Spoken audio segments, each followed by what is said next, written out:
बातम्यामध्ये सदैव अग्रस्थानी आणि महाराष्ट्रातही नंबर 1। आपण पाहत आहात महाराष्ट्र न्यूज 1।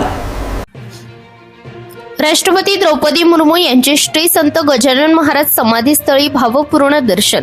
श्रींच्या चरणी देशाची प्रगती व जनकल्याणासाठी प्रार्थना। शेगावात भक्तिमय वातावरण।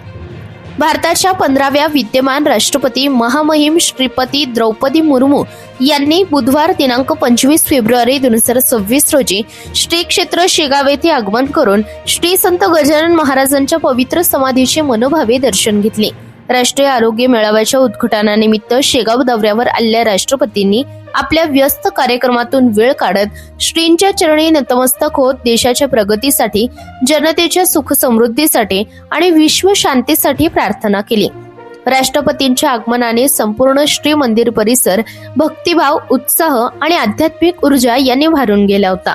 मंदिर प्रशासन व विश्वस्त मंडळांच्या वतीने पारंपरिक पद्धतीने त्यांचे स्वागत करण्यात आले। श्री नीलकंठ दादा पाटील, श्री हरिहर दादा पाटील यांच्यासह मान्यवरांनी राष्ट्रपतींचे स्वागत करून मंदिराच्या कार्याची माहिती घेतली। मंदिराच्या गाभाऱ्यात प्रवेश करून राष्ट्रपतींनी श्रींच्या समाधीवर पुष्प अर्पण केले व काही क्षण ध्यानस्थ राहून प्रार्थना केली। या प्रसंगी राज्यपाल आचार्य देवव्रत तसेच केंद्रीय मंत्री प्रतापराव जाधव आणि अन्य मान्यवर उपस्थित होते। राष्ट्रपतींनी मंदिर परिसरातील स्वच्छता, शिस्तबद्ध व्यवस्थापन आणि भक्तांसाठी उपलब्ध सुविधा पाहून समाधान व्यक्त केले।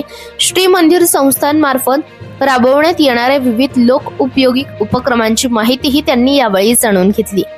वारकरी परंपरेतून स्वागताची भक्तिमय अनुभूती राष्ट्रपतींच्या स्वागतासाठी वारकरी भजन मंडळाने सादर केल्या। महाराष्ट्र न्यूज 1 साठी उपसंपादक रंजना राठोड सह प्रतिनिधी इक्रार अहमद खान। या बातमीचा व्हिडिओ तुम्हाला आवडला असल्यास व्हिडिओला लाईक करा, शेअर करा आणि महाराष्ट्र न्यूज 1 या न्यूज चॅनलला सबस्क्राईब करा। धन्यवाद।